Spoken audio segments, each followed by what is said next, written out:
Okay, we're going to get started. Good morning, I'm Stacey Johnson-Cosby, and I'm the president of this Kansas Regional Housing Alliance. I'll tell you a little bit about the Alliance, and then we're going to introduce a few of the members of the Alliance before we get started with our speakers. So our organization was formed maybe a couple of years ago or so in response to some policy issues that we saw in the city of Kansas City. But we are representative of a variety of housing providers, those who provide rental housing in our metropolitan area and in our region. And so we have representatives from property managers, landlords, which we call housing providers, realtors, and investors as part of our alliance. And our goal is to be proactive and to look at policy issues that impact our industry and to make sure that we have a way for those of us who provide housing to speak with one voice on issues that are important to us. And part of that means also making sure that the environment, our regulatory environments, are also conducive to increasing more affordable and other rental housing, as well as sustaining what's already here. And so our alliance is made up of several people. So what I'd like to do is ask some of those members of our alliance, if you could, to introduce yourself. And I see Bridge here, so if we can start with Bridge. Awesome. Thanks, Stacey. And I just want to say so much to you, Stacey, and the team that helped put all of this together. It's a lot of work to coordinate speakers and technology and content. And so thank you. It's a huge resource for our community. We're really grateful. I'm Abby. I'm here representing Bridge Real Estate Investing Meetup. So we're a group of about 9,000 members who represent both investors and housing providers, and then those folks that help support them. So title companies, inspectors, lenders, the whole gamut there. Pre-COVID, we were meeting once a month together. You can see a picture in the back here of what that used to look like. Now we're meeting virtually. So if anyone's interested in connecting with our group, we really are focused on connecting folks, learning together, helping each other, and taking action. So the best way to do that is just get on Facebook, search for Bridge Real Estate Investing Meetup, and it's a private group, so you have to request to be added, and there are a few questions that we want you to answer in order to get in. But once you do that, you'll be in, and it's an amazing community of people really trying to help each other do the best they can do in this industry. Well, thank you. Thank you. A very important part of our industry, too. So thank you, Abby, and for being here, and Nathan, wherever he is. We always appreciate him and your leadership in your world as well. And then we also have Landlords, Inc., Robert. Good morning, everyone. I'm Robert Long, and I'm the current president of Landlords, Inc. We are a nonprofit organization that's been around since 1966, advocating for, educating, and socializing housing providers in the Kansas City area. We're interested in rental housing providers in the whole metro area. You can find us at kclandlords.com or also on Facebook, Landlords Inc. Please join us. Very good. And thank you, Robert. A very active group, like you said, that's been around for a long time. And many times when the media is looking for a landlord, they reach out to Landlords, Inc. And so it makes sense. Do we have someone from Landlords, Inc. of Johnson County with us this morning? Okay, they're part of our group as well. And from Mary, anyone from Mary? Kim Tucker, she'll be on later, and I will want her to introduce herself as one of the longest term real estate investor groups out there. And so when she joins us, I'll have her introduce herself. Do we have anyone from Winvest? Stacey, Yes. I'm sorry, I didn't get quick enough. I am Brendan Pishney. I'm the president of Landlords of Johnson County. So we are represented and interested in helping however we can. So. Very good. Will you tell us how people can find you if they have a rental property in Johnson County? How do they find you? How frequently do you meet? Sure. We have a website. It's landlordsofjohnsoncounty.org. And we also have a Facebook page, Landlords of Johnson County, Kansas. Okay. Anyone from Mary join us? Not yet. Anyone from Winvestors? Good morning. I'm Michelle Winberry. My husband Brian and I run Winvestors. We've been doing a meetup group in Kansas City since about 2009. We've got all kinds of people, much like Bridge, across all spectrums of of the investing world. We also have some national reach, and we do mortgage notes within our group as well. I'm also a licensed realtor, and we are affiliated with several other groups and think tank style things that we do in Kansas City. You can reach us at Winvestors on Facebook or winvestorskc.com. Okay, very good. Thank you, Michelle. And then is Kansas City Regional Association of Realtors, is Derek here?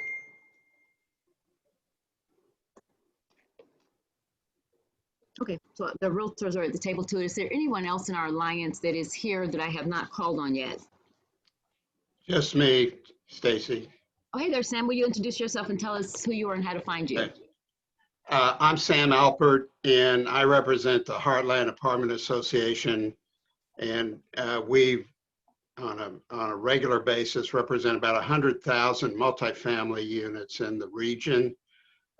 We've been an advocate for going on 35 years now, and we can be reached. The fastest way to reach would be through my email. It's sam@haakc.com. We work on all types of legislation, regulatory issues, codes issues, taxation, and over the course of the last 35 years, we've impacted the industry, the multifamily industry, to the tune of close to $600 million. So that's what we do, and we've been a part of this group from the beginning, and are happy to be here with you. Thank you. Thank you. And I should also say that if anyone's interested in finding us and tracking us, we are on Facebook, the KC Regional Housing Alliance. We're on Facebook, and you can find us there. That's probably the best way to find us with any updates that we have. And once we have a recording of this event, that's where we'll put it. And then we'll ask that you please share it out to other groups, because the topic that we're talking about today is something that impacts all of us housing providers. And it's really, really critical, which is why we called this meeting together, to get the information out there. Because the last thing I want is for any of us to end up in jail or with $100,000 fine. It is so serious. And so our recording will be on the Facebook page, KC Regional Housing Alliance, and we will share it out to the people who have registered for this as well. And again, we ask that you please share that with your peers, because a lot of them are not here today. Also, something else that you'll find on that page is something else that we're all subject to. If you have rental properties in Kansas City, Missouri, the new Bill of Rights, that is something that impacts all of us, and that every single housing provider in Kansas City needs to have that information. And you'll find it on our Facebook page under videos, and Landlords Inc. Of Kansas City, that page will have it as well. It's just very important that we're all in compliance with our laws. And along those lines, we're going to get started here. And so we've invited 3 of our area top real estate attorneys to talk about the moratorium that hit us like a brick a couple of weeks ago. We want to make sure that we have an opportunity to hear from them and to ask any questions that we may have. So our format for the day is we're going to hear from each of them, and we'll take maybe 2 to 3 questions from the chat after each of them speak. And then at the very end, we'll go back and take questions and answers for any of the 3 speakers, any of the 3 attorneys. And we'll do that so we can get through the presentations and get all of the information. And we ask that you please keep your microphone muted so that we can hear everyone. And I see that we have another one of our speakers here. And then any questions, if you put them in chat, and we'll make sure to ask them to the speakers. And Jason, I think if you'll introduce yourself, unless Dennis is here with the Apartment Association of Kansas City, if one of you can please say something as part of our core group.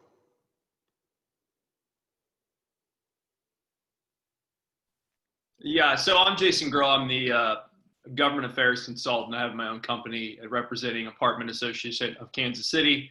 We represent 108,000 multifamily units in the region. We're also a member of this alliance, and this is a very important topic, and we've all read a lot about it, and so we're excited to listen in today. Thank you, Stacey. Very good, and thank you.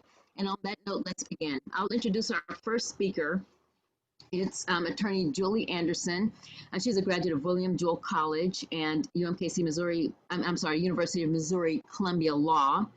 and is presently the managing partner of the law offices of Anderson and Associates, a WBE full-service law firm concentrating its practice in Missouri and Kansas, landlord-tenant law, debt collection, foreclosure, and credit-related litigation. And so at this point, I'm going to ask Julie if you could, if there's anything you can say to supplement that introduction. You have a very long, wonderful bio. But if you wanted to add anything before you begin, I'd like to ask if you would do that, and we are ready to hear from you. So thank you and welcome. Oh, thank you for having me. Nothing really to supplement other than I exclusively represent real estate investors. Obviously, this is a very uncertain and crazy time here at my law practice. We do have an eviction department, a collection department, a foreclosure department, and a debt recovery and asset recovery bankruptcy department. And these new CDC orders are impacting, as well as the Kansas and Missouri executive orders are impacting all of these areas. If you want to kind of represent the other speakers as well, I have a PowerPoint and we'll just kind of flow from, I'm gonna start out with federal law, and then we're gonna flow into Kansas law and Missouri law and how the courts are handling this federal order all over our region. Okay, so I'll do that then. So Janet Davis Baker is a founding partner of Baker, Soltz, and Blum, PA, and a graduate of Texas Tech University School of Law. And she practices law in Kansas and Missouri and federal courts in Western District of Missouri and the District of Kansas, and a member of various bar associations within Missouri and Kansas, and has been active in the community working on the Missouri Bar and the Association of Women Lawyers of Greater Kansas City. And then our third attorney is Dan Kelly, and he has a BA in philosophy from the University of Dallas and a JD from Southern Methodist University. He's been practicing landlord-tenant law for 22 years in Kansas City, Missouri, and is the past president and a current board member of Landlords, Inc., and a founding member of this alliance, the KC Regional Housing Alliance. And so those are the three wonderful attorneys that have agreed to join us today. And I'd like to, before we get started, Julie, I'd like to say that many of us, and I, as a real estate agent with Reese Nichols, many times we have people saying, I need a good real estate attorney. And a lot of people don't have access to one. And so I'm happy to say that this morning we have access to three of them. So please be sure to get their information. So if you need to follow up, and I think after what we hear what they have to say today, we're probably all going to need an attorney. And so we thank you all for investing your time to be with us today. And so I'm going to turn it over to you, Julie. Okay, we're going to test my share screen abilities here. Can you see this? People see my PowerPoint? Okay. Welcome to our CDC Eviction Moratorium presentation. Today, what we're really trying to address is what is the current status of evictions here in our region. So on July 27th of 2020, the Coronavirus Aid, Relief, and Economic Security Act, what is known as the CARES Act, expired. Congress began fighting in Washington, D.C., which should not come as much of a surprise to any of you. And they were unable to come to any type of agreement as to continuing this act. And that CARES Act really only impacted properties that took federal funding or had federally backed mortgages. So the President of the United States charged the Center for Disease Control with the task of determining what should be done should Congress not come to an agreement. And 18 days ago, the Center for Disease Control, under the authority of an executive order from President Trump, executed an order halting residential evictions nationwide.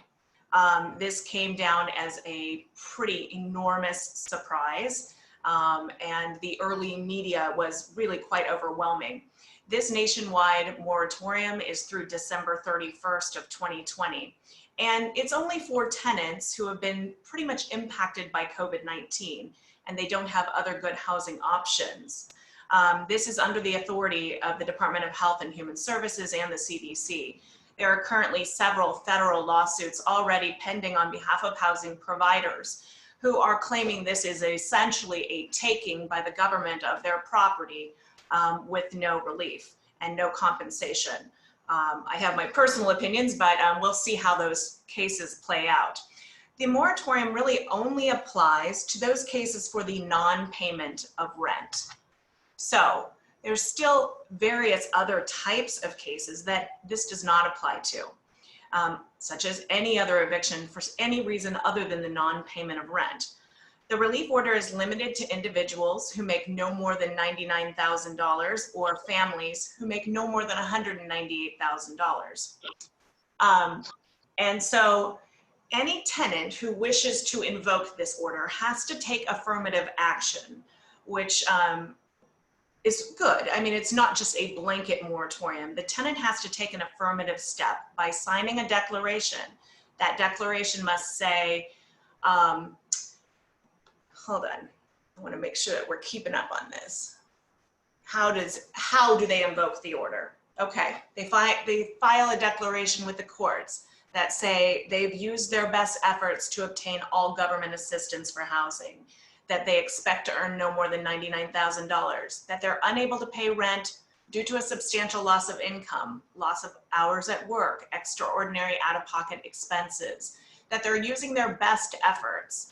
A lot of the litigation that's going to come up in the upcoming weeks is going to be around what is best efforts to make partial payments or as close to full payments as possible, and or that an eviction would cause him or her to become homeless or have to move into a facility where people are in close quarters. In order for the tenant to invoke this, they must satisfy all of these elements. And again, some of the cases that this order does not impact. This does not impact criminal activity cases. This does not impact tenants who are bad acting, threatening the health or safety of other residents in the community. This does not impact cases where tenants are damaging or posing risk of threat or damage to property, violating housing codes, violating other contractual obligations like holding over after their lease is over on a month-to-month. And they still have to acknowledge that the rent is due. This is not a forgiveness of rent. You can still charge late fees and other types of fees. And it's just that we cannot get possession. And in many cases, and we're going to talk about some of our opinions later, we are receiving a lot of these. I currently have in my office 17 contested declarations and almost 100 declarations from tenants filed already. So the courts are really pushing this. Janet, do you want to talk a little bit about how the Kansas courts and what they're requiring landlords to do? And then Dan kind of chime in as to what we're seeing on the Missouri side as far as those local orders from the courts. May I ask before you do that, if you could make your screen full? We had a comment in the chat that it's hard to see the writing. Okay. If you can do a full screen, that'd be wonderful. I wonder, anybody have any ideas on what button that is? F5. Thank you. Thank you, Tiara. And then may I also, someone else asked about contact information, and we will have that available for the three attorneys. As a matter of fact, there's a slide that has it, and there it is. So that will be available for you at the end of the presentation, their contact information. Absolutely, and we've tried to really outline each of these orders so that you've got all the pertinent information here in this presentation and don't have to go and read 50, 60 pages of legalese without any consensus coming together. All right, so that's worse. This is worse? Okay. And you'll be seeing there's a button on the bottom, but there should be something within your slideshow, just like your normal PowerPoint slides, where you can.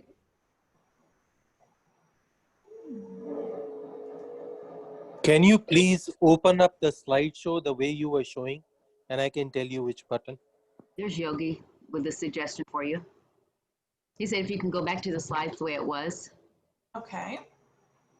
And for Escape button. How does No. those of you who are having a hard time seeing it, you might also check your settings. Up at the top of the Zoom window, there are view options, and you can choose from full screen, fit to window, 100%, so different size options. Hey, Julie, could you just go back to where exactly you were when you started the presentation? the way we were seeing on the side, because there's a button there which immediately tells you, not on these one. Now they are just showing the addition view. I'm sorry, I'm taking so much of time trying to get this thing. No. I really want this to work. The first screen that you had, yeah. Right. Go down there, and here I'll just show you which button you need to press. Okay. Just give me a quick second where exactly it is. Shoot. Bottom right corner. Bottom right corner. Bottom right corner. Yeah, press this. I'm not able to see that. I'm sorry. Wait a second. Does that help at all? No? Okay. Just give me a second. I'm not able to. I'll just get to you. You continue it, and I'll just get to you in a second. I'll look on my machine and get to you. Okay? Okay.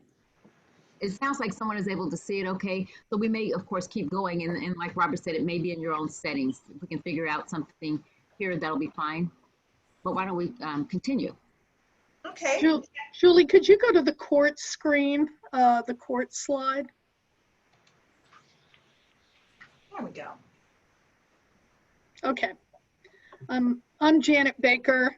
I practice in both Missouri and Kansas, but I am speaking to you about primarily what's going on in the Kansas side of the state line with the new CDC order. Of course, before we even had the CDC order, there was a moratorium that regulated evictions, and that order is still in effect. It has been extended, and it is likely to continue to be extended in 30-day increments through the end of January.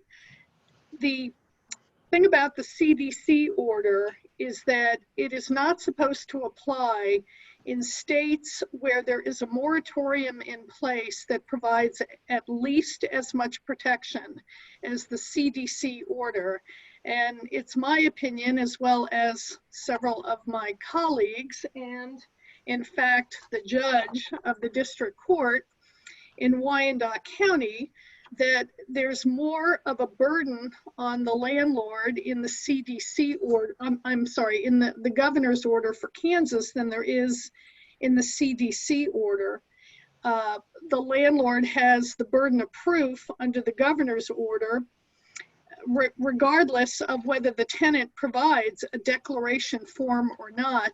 And my understanding of the CDC declaration is that you have to show that you are at risk of becoming either homeless and ending up in a shelter or in a compromised housing situation, because the whole point of the order was to prevent the spread of the pandemic, the spread of the virus, I mean, among additional people, as opposed to purely economic matters, which is more in the Kansas order. So I think that a tenant can satisfy the conditions of the Kansas order without necessarily having to file a declaration or show the reasons under the CDC order. So our Johnson County judge is going to require us to plead and prove that we are in compliance with the governor's order. The declaration may be just a part of it, but we're encouraging our landlords to reach out before they send any of their notices. And as many of you know, in Kansas, you have to start an eviction by giving a 3-day notice or a 10-day notice to quit, to pay up or quit. That before you even send that, if a tenant isn't paying, you make inquiry into what the issues are that the tenant may be experiencing, so that if there is some significant financial hardship under the Kansas order, you know that going into your eviction. Now, in Johnson County, we are recommending our landlords send out a copy of the declaration form anyway, even though the burden on them, landlords, is really to prove more than the financial hardship in the CDC order. But again, it's just additional evidence that the landlord is complying.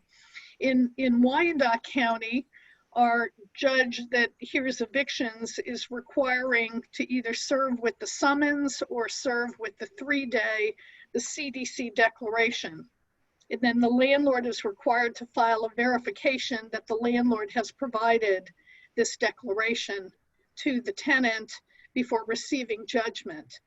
Now, of course, the issue is going to be what happens, and Julie's experiencing this in the moment that she described with tenants filing these declarations, and I have had that in a few of my cases as well, and it's up to the landlord to make a decision about whether they want to contest the declaration, because as was noted, there can be severe criminal penalties for proceeding in violation of the CDC order. We'll talk about this more, but obviously you're not going to put somebody out that gives you a declaration without a court finding that the declaration is invalid. We don't have, or I don't know whether Julie has or not, but we don't have any situations yet where a judge has actually ruled on the validity of a declaration. But I think the point about getting the declaration early to the tenant is that the issue of the validity of the declaration can be taken up at the time the landlord-tenant case is heard. Now, even though this was based upon non-payment of rent, the CDC order was predicated on financial issues. The Jackson County, and Dan will speak to this, Clay County, the Missouri counties are requiring that tenants get certain notices regardless of the nature of the case. So, you know, a declaration form, it may be wise to send it to every tenant who's facing eviction, regardless of the reason, just to protect yourself from a tenant coming back and saying, well, I know my landlord terminated me for blah, blah, blah, but it's really because I wasn't paying my rent. And then you have an issue. So, but that's basically our counties that we practice in are Missouri, where landlords are required to provide a declaration. Johnson County, they are not, but in Johnson County, you have to, in my opinion, perhaps even go further in proving that the landlord is satisfied that there was no financial hardship. So we're recommending that the declarations go out in Johnson County as well. Great. Dan, do you want to talk a little bit about what's happening in Missouri? Sure.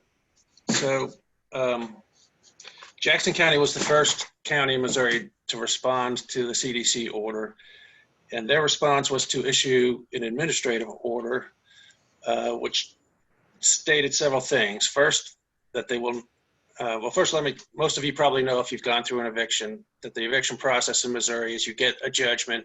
Once you have the judgment, if the tenant's still in the property, you have to file an additional writ to get the deputy to come out and transfer possession. And so their order stated that they would not issue any writs unless the landlord filed a verification stating that they hadn't received any declaration forms from the tenant, or that the eviction was not a rent-based eviction. So the verification has to, and they provided a form, and we can, I have a copy of that I can show you, or you can get it from one of us or from Stacey or the website, or however you want to make it available to you. But it says that you must have a copy of the verification, that a copy of the verification was provided to each of the tenants. And if the tenant contests the information in the verification, they have 7 days to file a request for a hearing with the court. Okay. If the tenant requests a hearing on the verification, that no writ shall issue, which means you can't get possession until the judge has issued a finding or an order or a judgment on the matter stating that that the declaration is not applicable to your eviction case, which would mean that it's not a rent case, or that they don't meet the criteria spelled out in the CDC order. Nothing in this would prevent you from filing your evictions. The declaration may be provided to the landlord at any time. So well, I'll get to that. So they can give you, you can go to court, get your judgment, file your writ for the sheriff, and if you receive a declaration at that time, you would have to stop and go back to the court and try and get a judge to sign off on you getting possession, stating either that it's not an eviction for rent or that the tenant doesn't meet those criteria. The sixth thing it said was any judgment for eviction must state the grounds for the eviction. So that means in the formal judgment entry, it has to state the grounds for the eviction and that the eviction is covered or not covered by the CDC order. And if the tenant produces a declaration form, landlord may request a hearing to determine if the tenant really qualifies. And that's an important one because that gives you the right, even if the tenant files the CDC declaration, it gives you the right to go to court and prove that you should be allowed to get possession.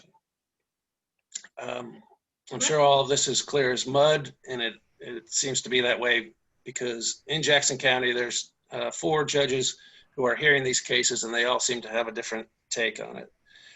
In Independence, Division 32, the judge is continuing the cases to give the tenants an opportunity to look at the CDC order and see if they want to file a declaration. She's also passing out the declaration forms in the courtroom to all the tenants who show up. In addition to that, if she receives a declaration, she's automatically continuing to January 1st and not allowing people to have the hearings that they're entitled to under the Jackson County order. And she's not granting any judgments unless the landlord has given the verification 7 days before the court hearing. So in Division 25, if the tenant produces a declaration, the judge is allowing you to have a hearing, but she stated that the burden is going to be on the landlord to disprove what the tenant has said, rather than the tenant having to come in and prove that they meet the qualifications under the CDC order. Yeah. And as Dan is saying, we're really experiencing a lot of inconsistency. So in the last 18 days, I think we've heard in some part from about 11 different courts, and 3 of them are in agreement. So day by day, landlording is changing. And just across the hall, where we have 4 judges who have 4 opinions and have 4 different requirements. So this presents an incredible challenge, Dan and Janet, day by day for us, and particularly for those landlords that are out there trying to do this by themselves. We were talking about where to find this form.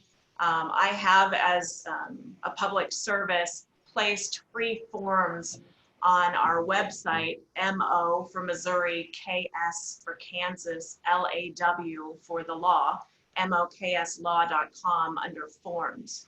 And so if landlords do want to comply on their own without representation, which will be an incredible challenge right now in light of this order, there is a free form for you. And as we discuss each state order, there are also forms that comply with those and with the statutes. Okay. So, and then there's 2 other divisions, 29 and 31 in downtown Jackson County. And I don't know how they're going to be handling their hearings yet. Okay. Dan, somebody wanted to know the actual names of the judges. It's Judge Stockdale in Independence, who's been continuing the cases. And then Judge Agnelli, is that how you pronounce it, in 25? Yes. Okay. And then Judge we don't know Roadcap. yet. Right, Judge Roadcap and Judge Weir are in the other divisions. Although Judge Weir, ever since the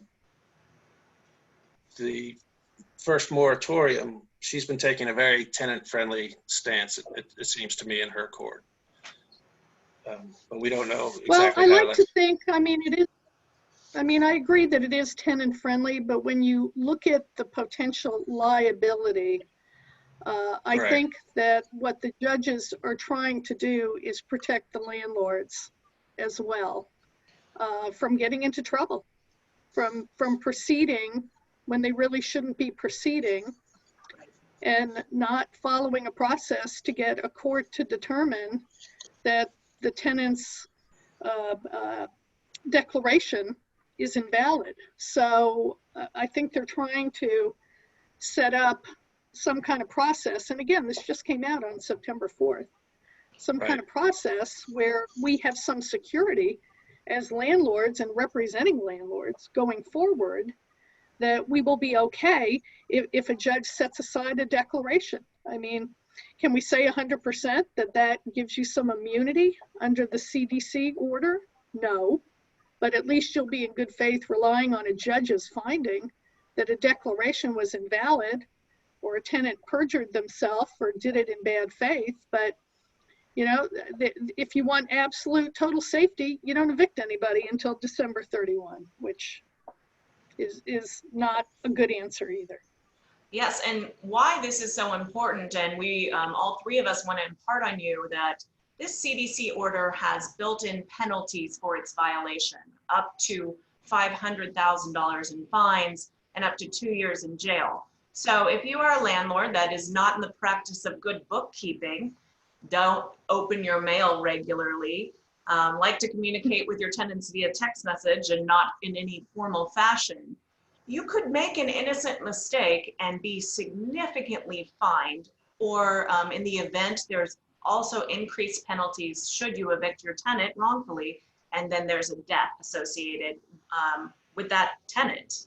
And the Department of Justice will be enforcing this federal order. So the last people you want to be in trouble with is the Department of Justice with those kinds of fines. And that's why we're talking about liability.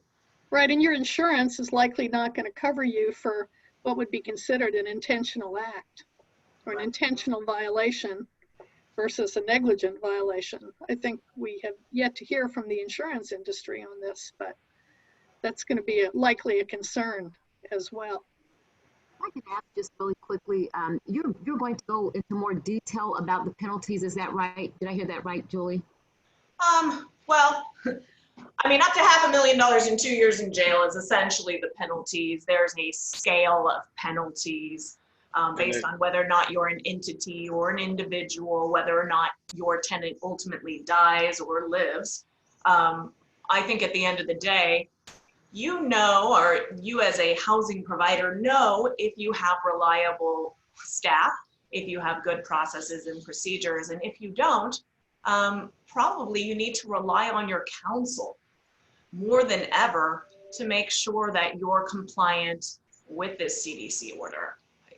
Wouldn't you agree, Janet and Dan? Definitely.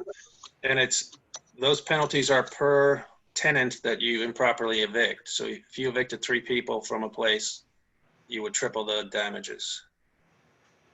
So just for a quick example, if you would, just so that we can check this off the list. So if it's an individual, like a person that owns maybe 1 or 2 properties and they're found in violation, then their penalty can be jail time or then the $100,000 fine and the 1 year in jail. Is that right? It would be $100,000 per tenant that you evict. So if you evicted 2, if you got the declaration and you went ahead and got a judgment anyways and put them out, that would be $200,000 fine if neither of them end up dying. If they end up dying, that would be a $500,000 fine and possible up to 1 year in jail. Although I have to say that this law is very strangely constructed. Where they get their penalties from is a law about breaking quarantine and transporting people out of quarantine. So I don't know. I would think, I don't do criminal defense, but I would think you would have a really good defense. This is almost entirely political. Nobody believes that this law has any standing, but the Democrats don't want to fight it because it's helping keep people in their property, and the Republicans don't want to fight it because it's coming from Trump. But everybody agrees that it's ridiculous. And it's an election year, and there's significant discussion that this might be extended into next year. And Janet, you can talk a little bit about some of the extensions that we've already seen coming down from the Kansas governor. And I remind people that Many, many states with Democratic governors are handing down similar orders, and with Republican governors handing down either no orders or very weak orders. So here in Kansas, we are addressing this new executive order that's been extended. Janet, if you could talk a little bit about that.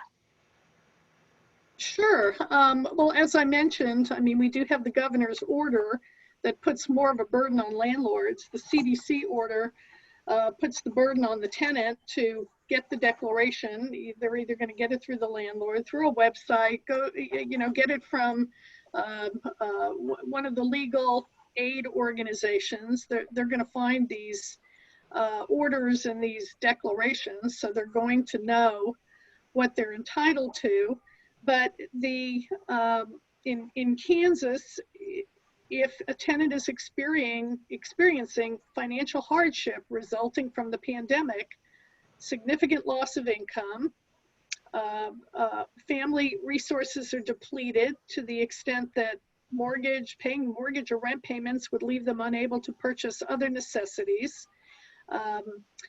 So that is the Kansas standard, which again, I believe is more of a burden on the landlord than a tenant having to show that they are likely going to become homeless.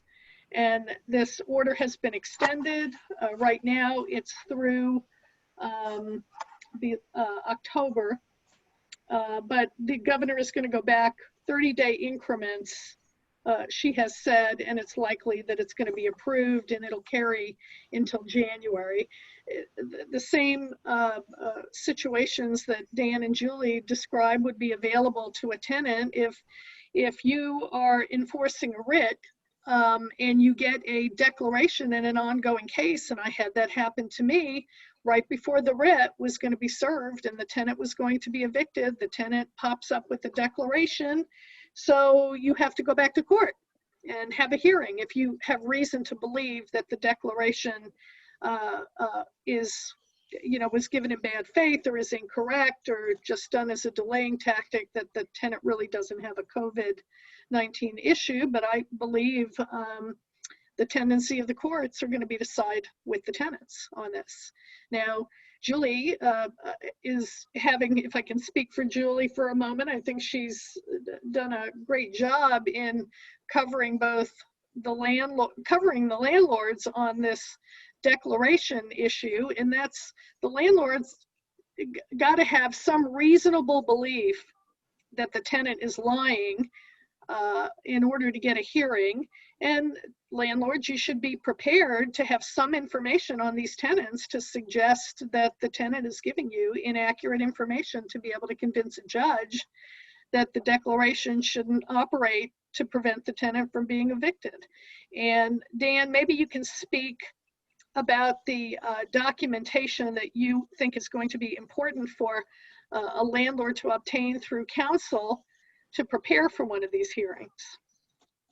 Sure.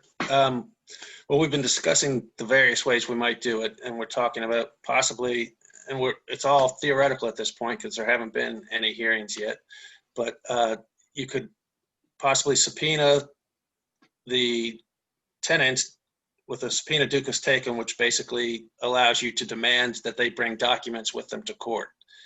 And so you could ask, for example, the first criteria is that they're required to have applied for any government assistance that's out there. So you could require all their correspondence with any government agency that provides aid. If they haven't applied for Section 8 and they don't have any documentation showing that they've been applying for government aid, they don't fit the criteria for the declaration, so you'd be entitled to possession. You could ask for pay stubs.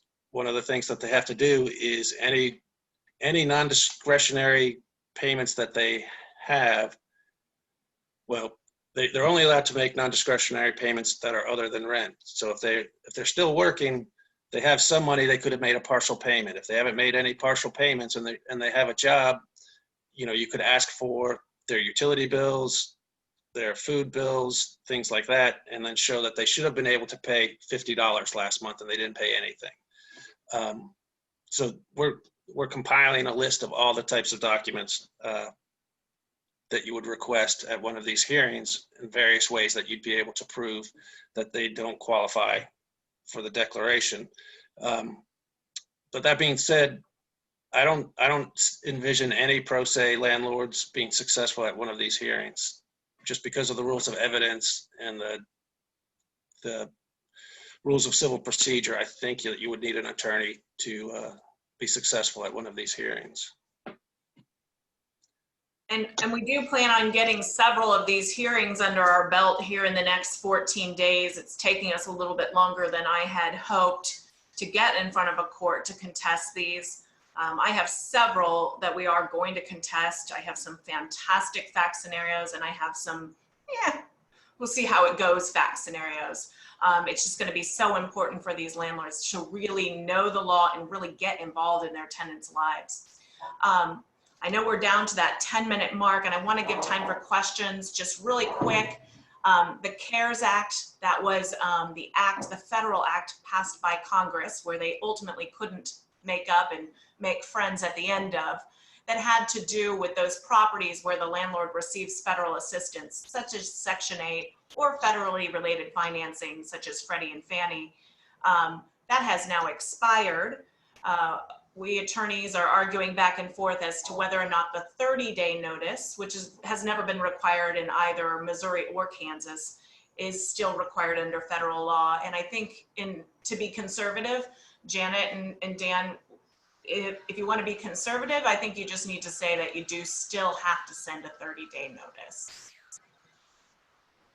Okay. And I agree. Even though you can argue it, I think both ways, that the whole thing expired, but that section is outside of the moratorium section, the one about 30 days. So it may be able to be argued. I don't know who would, an advocacy group, I suppose, that you have to give 30 days notice. And I think it's more problematic in Kansas because you have to have the 3-day pay up or quit.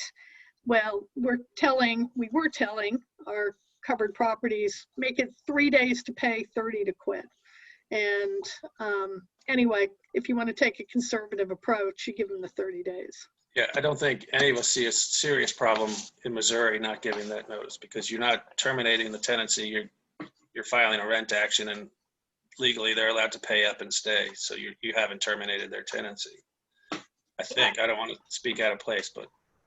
And then our final moratorium out there is since August 27th, HUD, the U.S. Department of Housing and Urban Development, has extended its eviction and foreclosure moratorium on owners who have enterprise-backed single-family mortgages through Freddie or Fannie.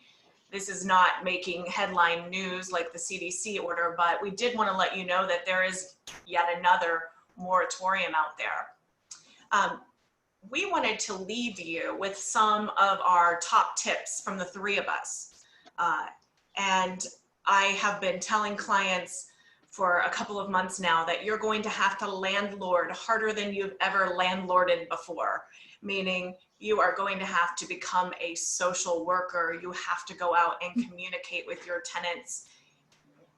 Unlike ever, you have to know what's going on in their personal lives. You need to know what's going on in their financial lives. You need to reach out, offering accommodations. And I have drafted, just as a public service for free, a list of resources, an accommodation letter that you can download in Word for free on that forms website. Janet, what do you think some tips should be? Go on. Well, I mirror what you're saying. I think most landlords are interested in obviously getting rent paid and finding out if there's some problem with rent being paid. I don't have any landlords, even my institutional ones, who don't have the ability to refer tenants to other sources for the payment of rent. So I think that's important. If you have a tenant approach you and say, I don't think I can make my full payment this month or any payment at all. Well, you know, there's United Way, there's this, there's that. Try these agencies and see what you can do. So I agree with the financial counselor / social worker. You're just going to have to be more proactive so that when it's time to go to court, especially in Kansas, to show that you satisfied your burden of proof. You can say, you know, tenants said they couldn't pay rent. I referred them to all of these resources, and I don't believe, because the tenant has never come back to me to say, you know, I still can't do it or whatever, that their default is pandemic related. You know, somebody else made a point, can we just start terminating? Well, I think somebody had a point about cash for keys. That would probably be okay. You might want to do it in conjunction with a release and have an attorney help you prepare a release for that the tenant's releasing any claims. They have the tenant acknowledge that they are not being evicted, that they are voluntarily leaving. The criminal penalties, etc., have to do with evicting in violation of the order. So, but I agree with Julie, and I think the top tips are good advice to follow. And remember, we can always evict under this order for things other than non-payment of rent. So Dan can definitely give some good stories, I'm sure, as we all can. You're gonna have to pay attention. These tenants are out there throwing their trash on the balcony, lighting up the grill, doing drugs, inviting in their boyfriends or neighbors or cousins to live there. They've got unauthorized dogs, or they're holding over. Maybe, you know, Dan, maybe you can talk about what a great idea it would be to have month-to-month tenancies right now. Yeah, although I don't advise changing your entire rental strategy over these moratoriums, because the moratoriums are constantly shifting and changing. Congress can come back and change everything in the CDC order. I don't know if I can share my screen. Let me see. No, I think you have to unshare for me to be able to share.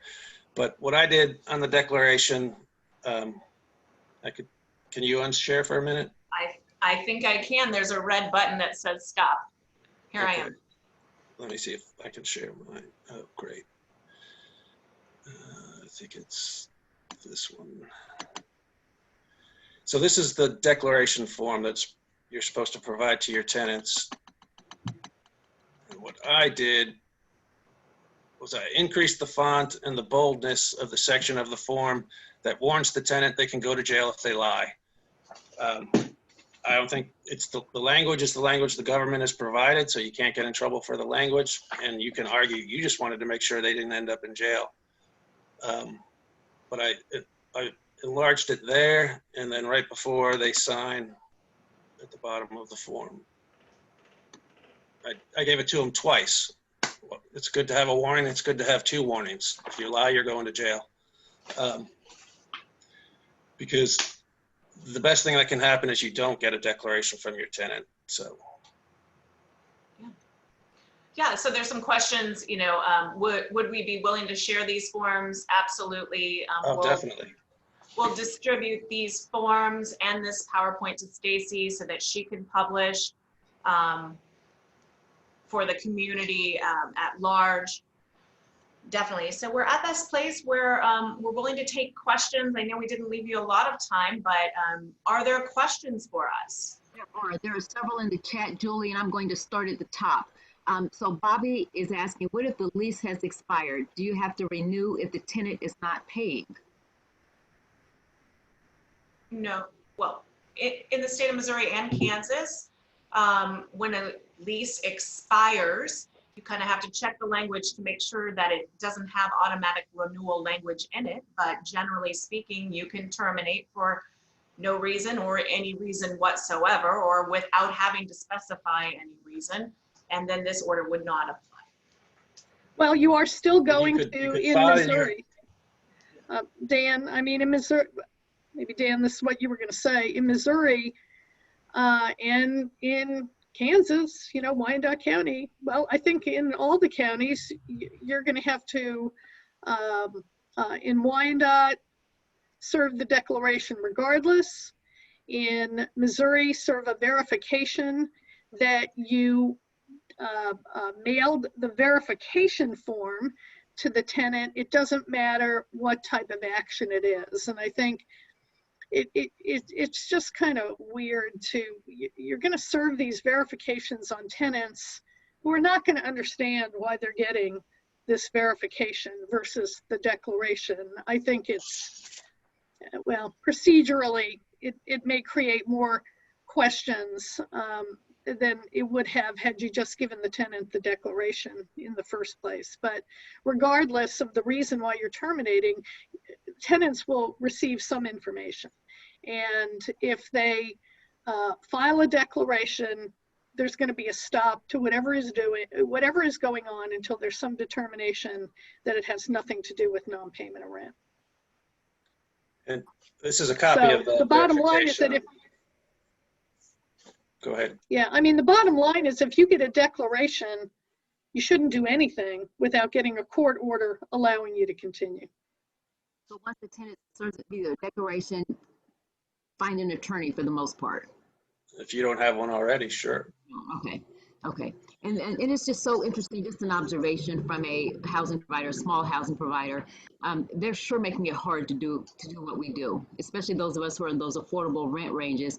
And now to have all of the policy and regulations added on top, and this just makes it worse. And my fear as a real estate agent is we're going to lose a lot of our housing providers because of things like this, either because they're going to sell because they don't want to deal with all of the nightmare and the red tape, or they're going to lose their properties because they're not getting rent. And many of them haven't had rent since back to March or April. And so this just extends it. It's just not doing anyone any favors.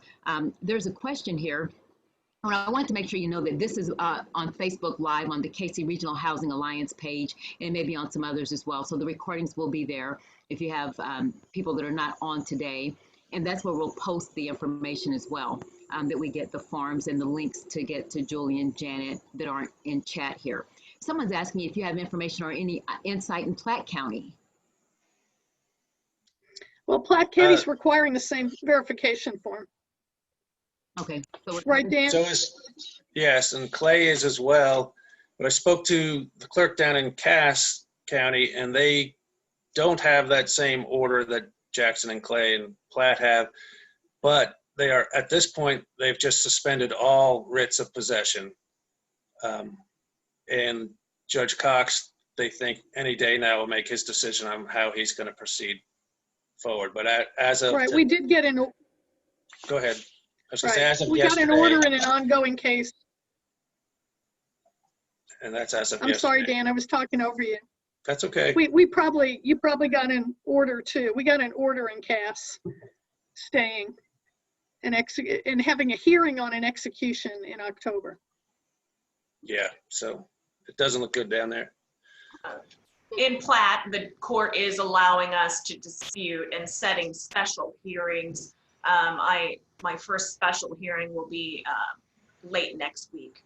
So we know that they're at least going to give us the opportunity to come in and put on our evidence that the tenant doesn't qualify for this order, which I appreciate. Some of the judges in Jackson are kind of sitting on their hands waiting to hear from the presiding judge as to how those hearings are going to come down, or if they'll even let us have them.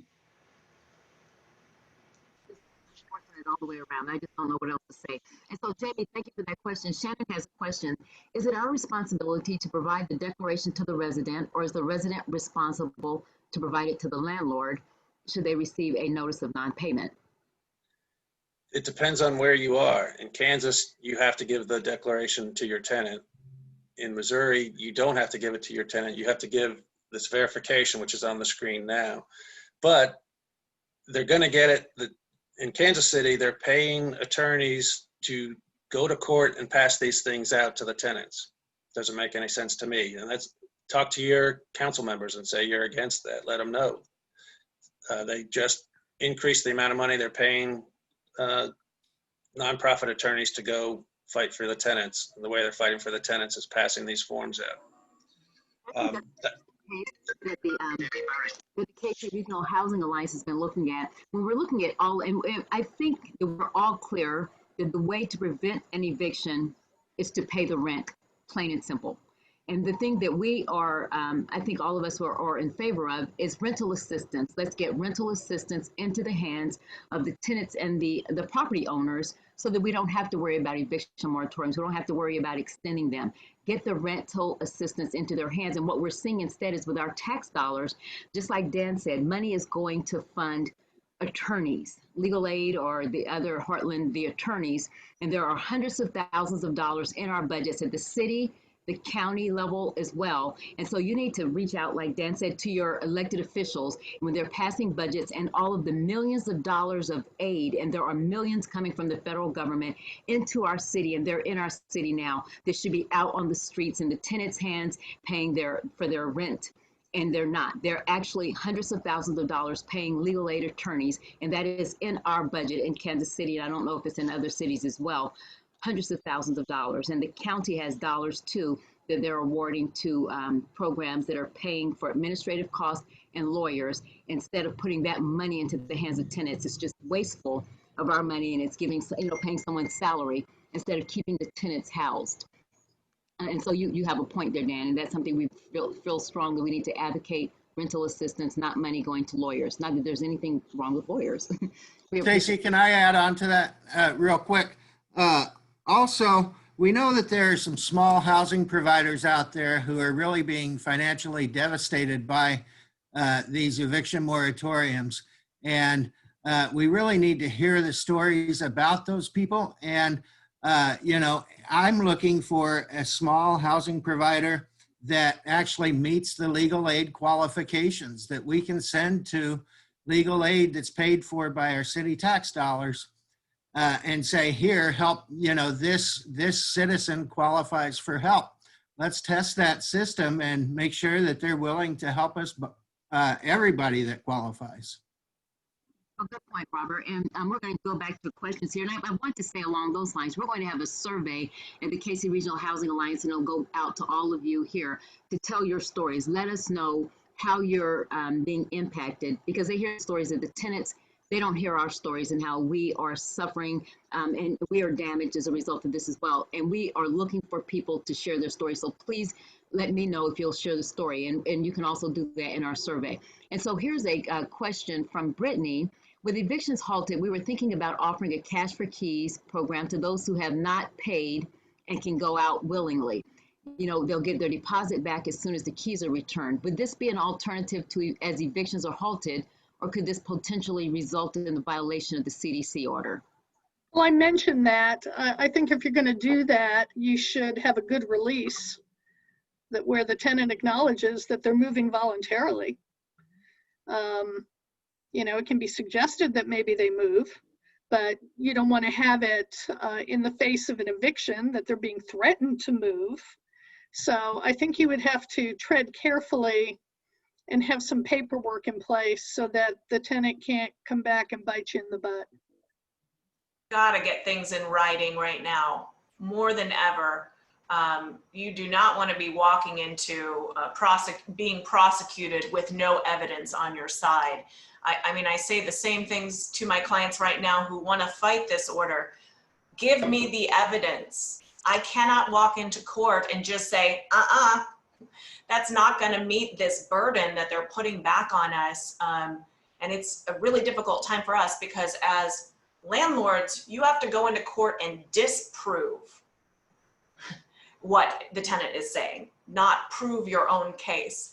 So this is just an unprecedented time for us. And the only way that we can disprove anything is with evidence and writings. Okay.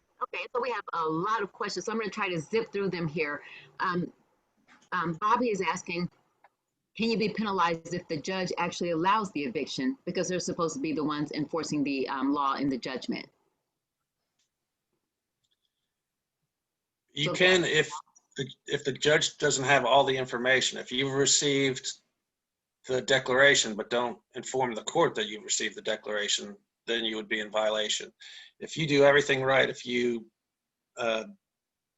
file your verification saying you've got your declaration and then you have a hearing on whether or not the declaration is good, I think that gives you cover. What we don't know, and I don't really envision the Justice Department pursuing any of these unless there's a giant provider who's indiscriminately going around this. I can't imagine smaller mom and pops being pursued. But yeah, Julie will have to keep us up to date with her her hearings, because it sounds like she, maybe you, Dan, have, but Julie, what happens when you have a hearing on one of these? Yeah, you know, I'm really trying to tell landlords, you're not a victim. This law wasn't created to victimize you as a housing provider. These tenants have got to come forward in good faith in filing these. And right now, with legal aid standing outside of the courtroom, with the courts handing them out, kind of like candy on Halloween, I have a number of them where they're not even indicating which criteria they meet. There's no evidence whatsoever. So I will fight the fight. I will probably not win all of them. And I'm telling clients one by one, we're going to take it case by case. And I'm hoping to bring forward a few of the most egregious fact scenarios first. I'd like us as an industry, and I think all the lawyers out there that are fighting on behalf of housing providers, we'd like to get a few wins under our belt as we're moving forward court by court. I think I have to say too, those legal aid lawyers, they're paid by our taxpayer dollars. And I think, and I think you touched on this, is there a possibility that those tenants could be harmed by getting this information so quickly and filling it out, and it may not, and then they may end up in trouble on the other end? Is there a possibility that they may not be well represented by being told, fill this out, fill this out? I think so. Before this, they were allowing the legal aid attorneys to make an announcement to the tenants to ask for a continuance and come talk to them. But they're not required to tell the tenant, if you get a continuance, your likely judgment is going to be larger because you're going to have higher attorney's fees. And if the next court date isn't to the next month, that gets added to it. So that puts the tenant in a bad spot, and they're not required to disclose that. They're handing these forms out, but they're not walking each tenant that they give a form to through all of the criteria before they sign, and they are, or they can be held to perjury if they file the disclosure and it's misleading as to what the actual truth is.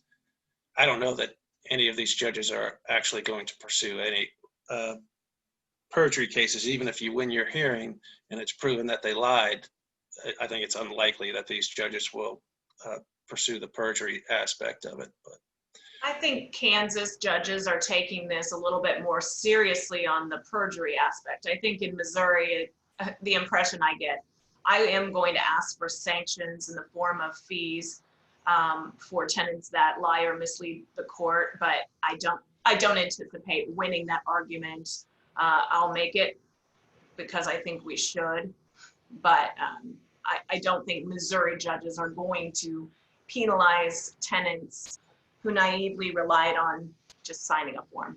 I don't think so. yeah, I agree.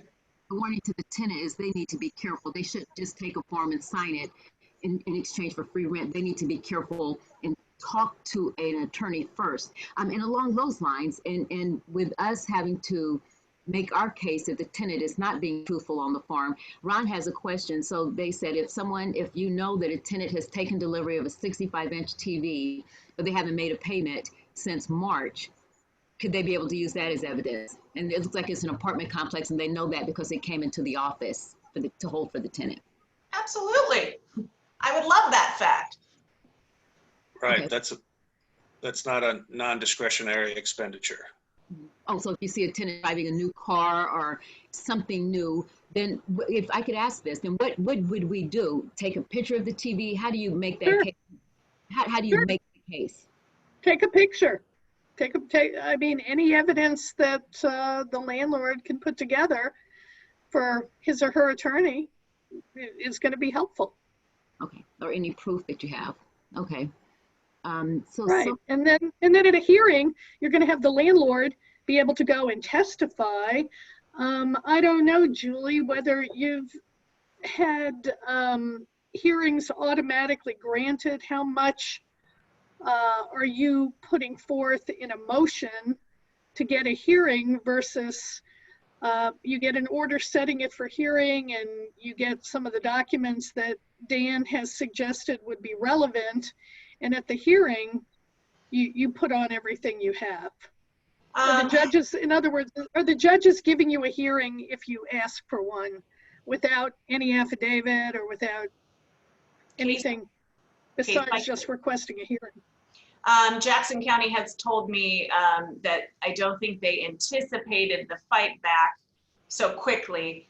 Obviously, you know, as we're getting these in, and I told you I have almost 100 of them now. So people are being hit pretty hard as they're handing them out to every person and making announcements in these dockets. And because of the CARES Act, the dockets were really pretty backed up, which is why there's so many coming right now. We were just starting to be able to file on these CARES Act properties.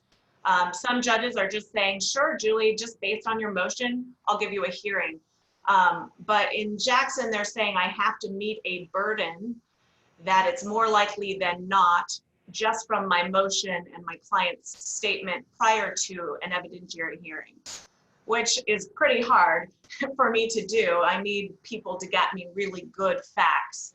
And one of those facts that I'm going to be requiring is that I want every landlord to, when you have a tenant who doesn't pay, I want you to print off a list of tenant resources. I want you to walk to their door. I want you to put it on their door. I want you to talk to them. I want you to try to become a social worker and get some money, help them get some money for you. And if they are, I mean, I'm thinking that will probably be one of my strongest facts, is that if tenants tell you to go bug off, they surely aren't using good faith and trying. But I would prefer facts like they bought a big screen TV, they just bought a new car, we see them go to work every day, I've called their employer and verified their employment. They've been dishonest in the past. If I could prove that, perhaps that might go to the weight of the evidence. It's going to be a little bit of a circus until we all start doing this. Some of my clients also are saying, oh, well, I'll get them on a lease violation. I don't know that I want to fight this fight right now. Most tenants, especially those, some are truly impacted by COVID-19, but others are just kind of bad acting poor payers all along. And a lot of bad acting poor payers are also bad acting. So I anticipate a big increase in our unlawful detainer filings. Don't you think? And unfortunately, that means I think so, definitely. And that means an increase in the cost for us to do business, unfortunately, because now we must hire an attorney, in addition to the fact that we're not getting any income for many, many, many months. So it's just going to take a real hit on housing, rental housing in general, but more specifically in housing that is affordable, because things like this bump up the cost to do business, and it's going to cause landlords, housing providers, to raise their rent when they're able to get it. And I want to just make the point, we do have another question here related to that, but I want to make the point that we know that the majority of tenants are good people. It's just like anything else. There'll always be a handful that are the bad actors, and unfortunately, those are the ones that we have to invest the time protecting ourselves against. But the majority of them are like us, just good people. And so there's a question from Brittany saying that some organizations for the rental assistance are requesting an eviction status or a 3-day pay or quit in order to help tenants with rental assistance. If we provide tenants with this form, could it come back negatively on us? If you've received the declaration, then you cannot proceed with an eviction until you have a hearing. So it could, if you get a declaration and then they say, oh, I want a 3-day pay or quit, you would not be able to give them the 3-day pay or quit until you've gone to court and had the declaration deemed not valid. Okay. And does the tenant have to attach proof of any, okay, and thank you for that, Dan. Does the tenant have to attach proof of anything with their declaration? No. No. They don't. They can just say it. And then the only challenge to that will be if we challenge it in court or have our attorney challenge it. Okay. Yes. And then, they don't have to allege any facts. All they do is sign a form. Okay, which is unfortunate.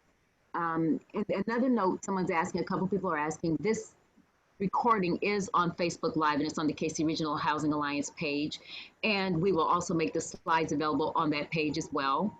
And it looks like it's on Landlords Inc. page 2. And Patty is asking, when do you have to give it to the tenant? And I'm trying to figure out what that is. Does that make sense to you? In Kansas, you would have to give the declaration to the tenant, I believe. Is it prior to filing or just prior to the court date? It's unclear. In Wyandotte County, they're requiring you to serve it with your 3-day notice or attach it to the summons and then provide a verification that you've done that, which could be filed later, presumably. In Missouri, you know, of course, the verifications now are being required to be filed, but that's a different document. So to the extent you need declarations, you should probably be giving them to the tenant when you do your rent demands. Okay, and then speaking of forms and declarations, all of those you have available. I think, Julie, you said that you have them on your website available. Is that right? And where else can people find all of these forms, if for nothing else, to get familiar with them before we actually need them? I think a lot of my forms are going to go up out to other organizations too on their websites. I mean, these are forms that are attached to the statute, and then Dan is going to share today the form that he's created with you, and you can distribute that out. And each court has a website where you can find these forms, the verification forms for Missouri. And in Johnson County, they have a declaration, Wyandotte County. So the individual court websites have them as well. And there are little differences in the verification forms per county. We're trying to, what we do when we are the attorney representing the client in an eviction is we customize it for that particular county. But you can find them on the county websites, county court. Okay, very good. Thank you. And then Jolie, resources, those are on your website. If a tenant needs resources and we don't have a place to pull them all together, you have been collecting them so that we can share those with our renters. Is that right? yes, I am. I'm trying to work with a couple of foundations.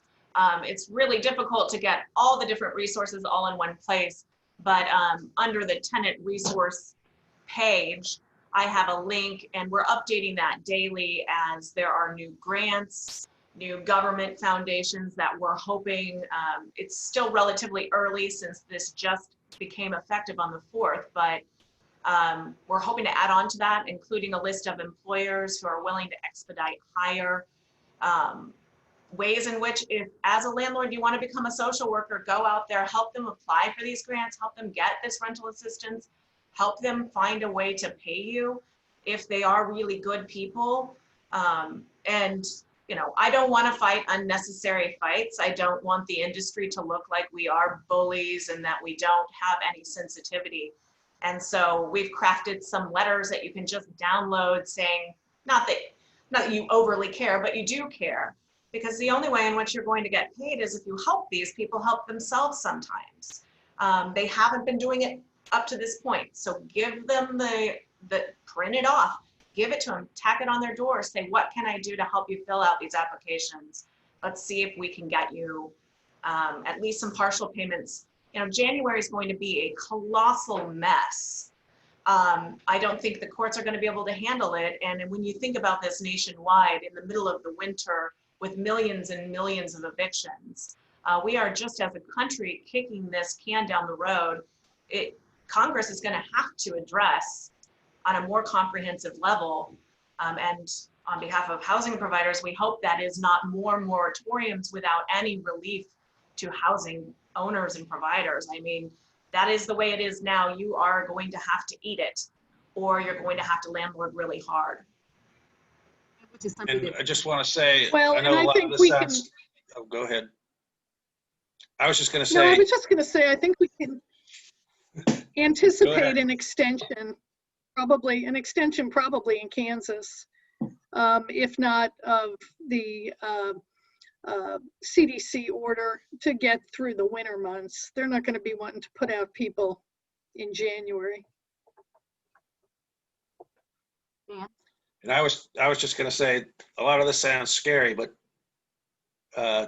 don't be afraid to pursue an eviction if you're entitled to an eviction, and talk to a lawyer to find out exactly what your odds are of getting eviction with your particular circumstances. I'll read something from, well, we have somebody here in the chat saying that they're not buying any more properties, which is bad for us because that impacts their inventory because it's just too much. And so Patty is saying the assumption that we are all huge corporations that won't get hurt if the rent is not paid is comprised, the group that she belongs to is mostly comprised of small landlords that have 3 or 4 units. They have mortgages on those units. And if the rent isn't collected, they can't pay the mortgage and the bank can foreclose. And many landlords are elderly and the rental income is their only income, she says, and loss of rents financially impact the elderly landlords. There are some people for whom or for which the rent is their source of income, their primary source of income. And when they're not getting it, that's the unfortunate part of an eviction moratorium.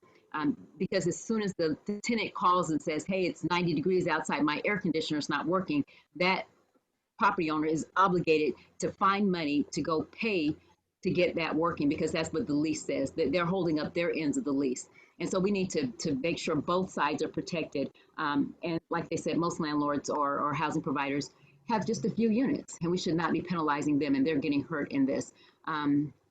Let's see if there's anything else. And what I'll ask is if you can do final wrap-ups because we're coming up to 11:30, some final tips from Julie, Janet, and Dan. And again, we thank you all for being here. And we have your information. If you can just please sure to share the screen with your contact information.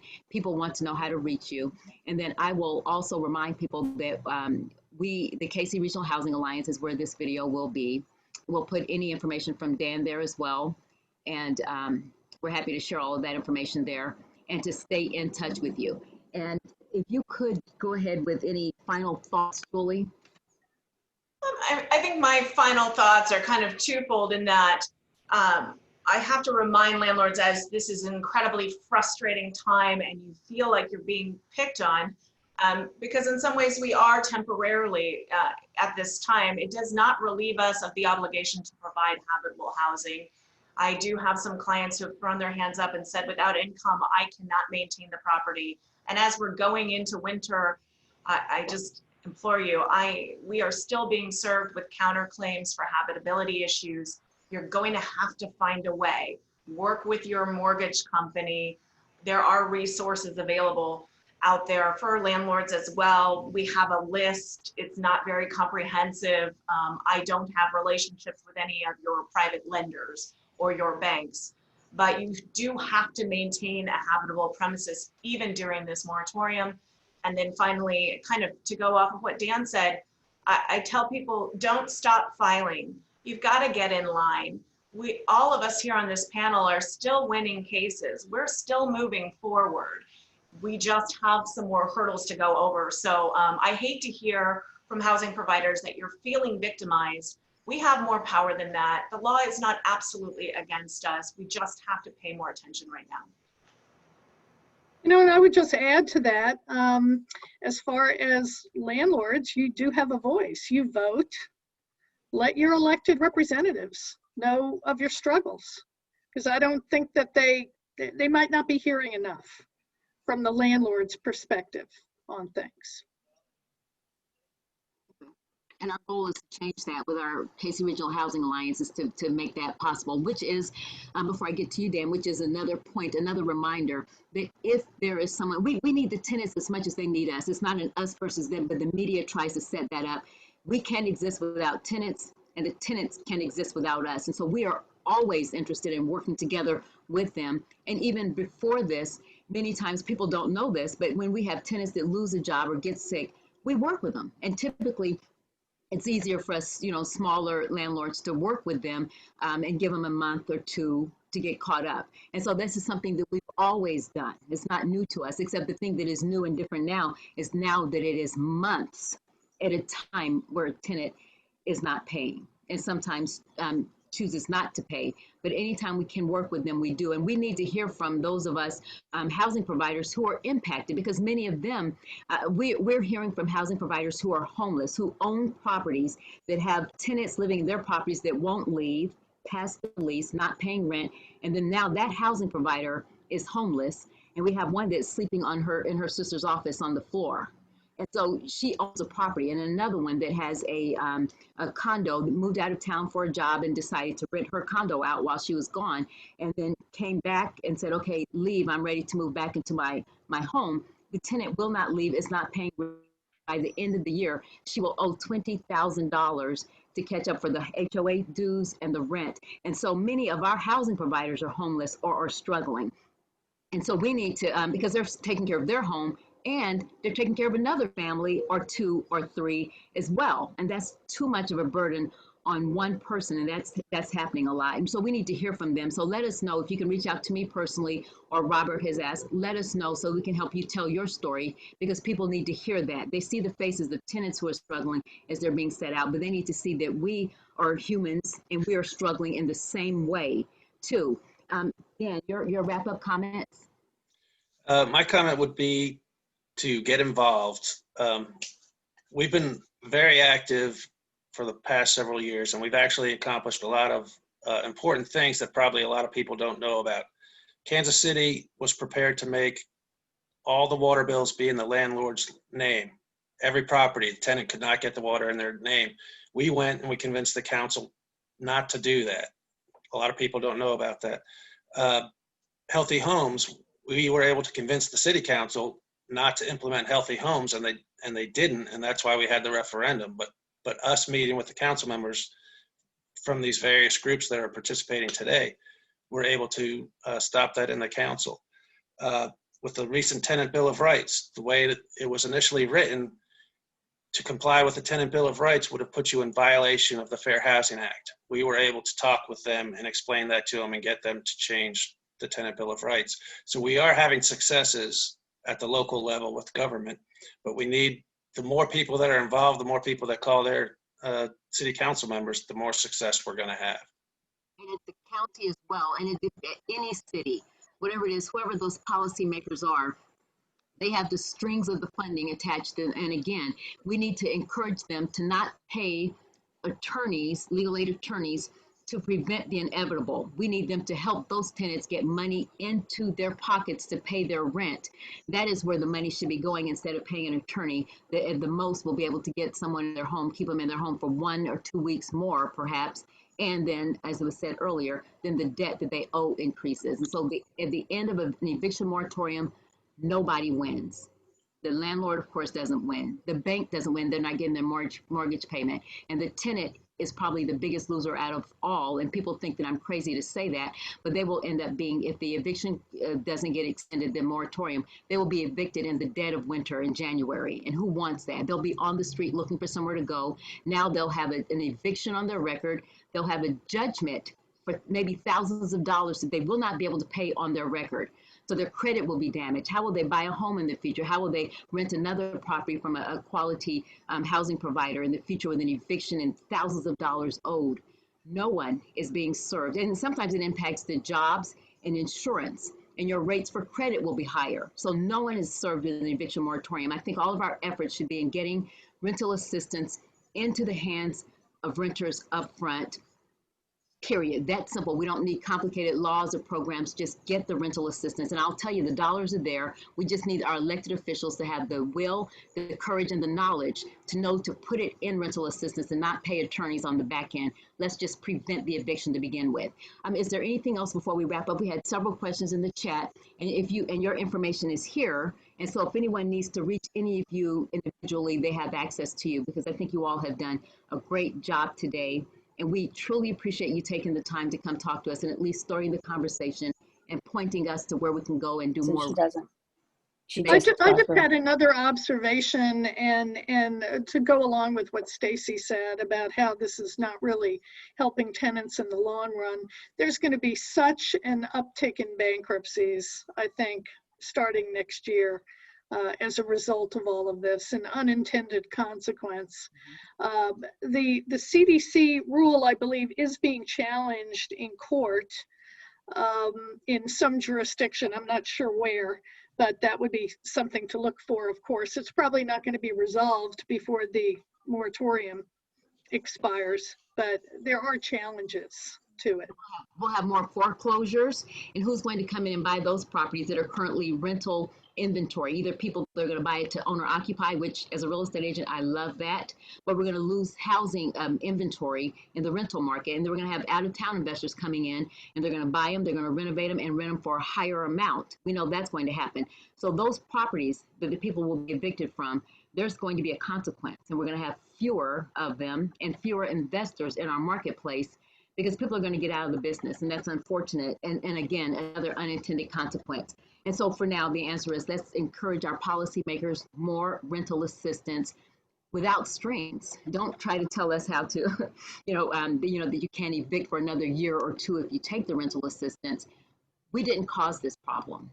The problem was caused by government shutting everything down because they felt they had to protect people. We understand that, but don't put the burden on our backs to fix it now and have us carry those families by paying to shelter them for months at a time. And like Roger Valdez says, we didn't break it and we shouldn't have to fix it. The government broke it and they should fix it, and don't penalize us, which is exactly what's happening. We're not victims.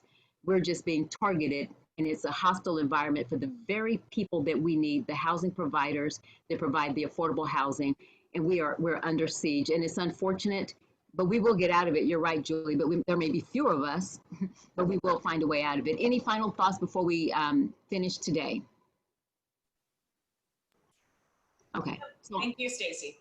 Okay, thank you. And we thank you all again for being here. There's your contact information. If you need the Regional Housing Alliance, and if you can tell your story and are willing to do that, we need you. So please reach out to me and let me know. So all of you, thank you. We'll get this video emailed to you. If you registered on Eventbrite, we'll get it posted on the KC Regional Housing Alliance Facebook page so that you can share it far and wide.